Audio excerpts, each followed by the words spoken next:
Hi guys, today in class I read The True Story of the Three Little Pigs. So here it is for you. If you missed Tuesday, September 15th in class. The True Story of the Three Little Pigs. Everybody knows the story of the Three Little Pigs, or at least they think they do. But I'll let you in on one little secret. Nobody knows the real story, because nobody has ever heard my side of the story. I'm the wolf, Alexander T. Wolf. You can call me Al.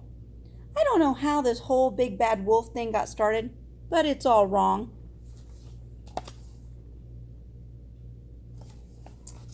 Maybe it's because of our diet.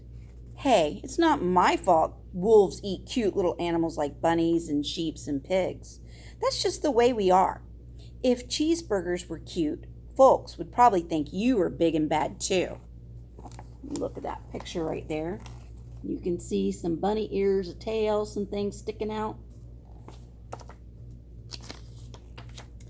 But like I was saying, the whole big bad wolf thing is all wrong. The real story is about a sneeze and a cup of sugar. This is the real story. Way back in Once Upon a Time, I was making a birthday cake for my dear old granny. I had a terrible sneezing cold and I ran out of sugar.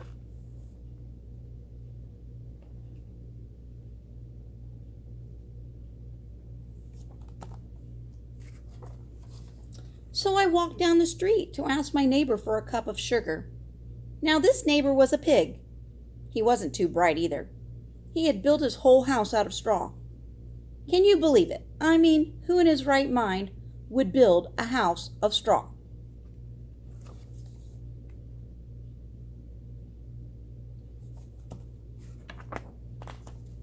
So of course, the minute I knocked on the door, it fell right in. I didn't want to just walk into someone else's house, so I called, Little pig, are you in? I was just about to go home without the cup of sugar for my dear old granny's birthday cake, and that's when my nose started to itch, and I felt a sneeze coming on. I huffed, and I snuffed, achoo, and I sneezed a great sneeze.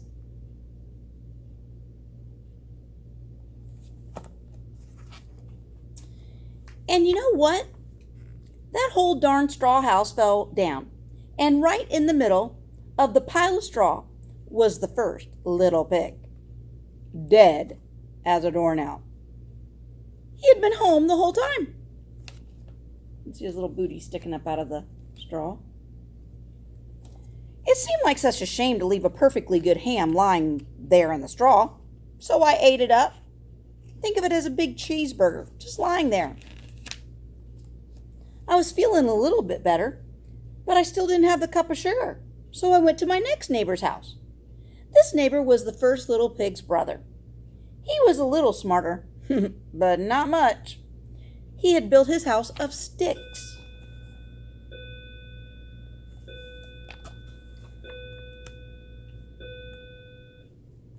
I rang the bell on the stick house. Nobody answered. I called, Mr. Pig, are you in? He yelled back, Go away, wolf. You can't come in. I'm shaving the hairs on my chinny chin chin. And there you can see he's shaving the little hairs on his chin.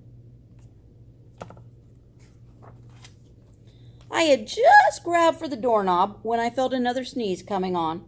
I huffed and I snuffed. I tried to cover my mouth, but I sneezed a great sneeze. Achoo! And you're not going to believe it, but this guy's house fell down just like his brother's.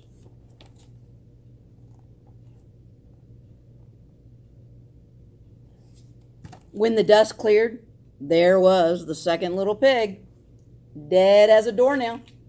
Wolf's honor.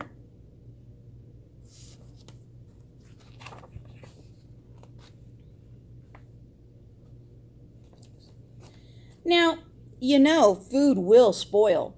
if you just leave it out in the open. So I did the only thing there was to do. I had dinner again. Think of it as a second helping. I was getting awfully full. See his fat little belly? But my cold was feeling a little better, and I still didn't have a cup of sugar for my dear old granny's birthday cake. So I went to the next house. This guy was the first and second little pig's brother. He must have been the brains of the family. He had built his house of bricks. I knocked on the brick house. No answer. I called, "Mr. Pig, Mr. Pig, are you in?" And do you know what that rude little porker answered? "Get out of here, wolf. Don't bother me again."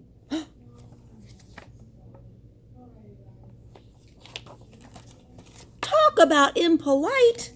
He probably had a whole sack full of sugar, and he wouldn't even give me 1 cup for my dear old sweet granny's birthday cake. What a pig. I was just about to go home and maybe make a nice birthday card instead of a cake when I felt my cold coming on. I huffed and I snuffed and I sneezed once again. Then the third little pig yelled, "And your old granny can go sit on a pin."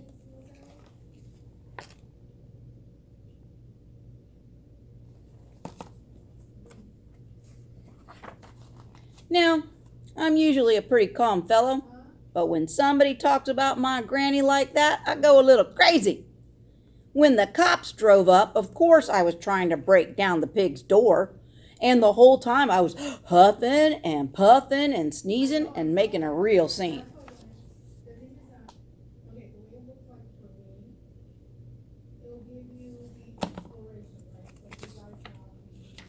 The rest, as they say, is history. The news reporters found out about the 2 pigs I had for dinner.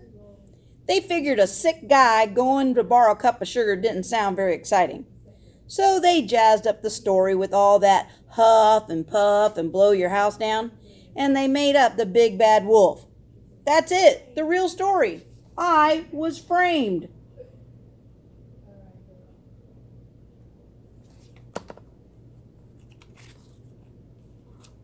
But maybe, just maybe, you could loan me a cup of sugar. Okay, the end. Make sure you finish your R.A.F.T assignment. Make sure you choose the right role that you want for you from you talking in your perspective. You pretend like you're one of the roles, and that's how you write your paragraph.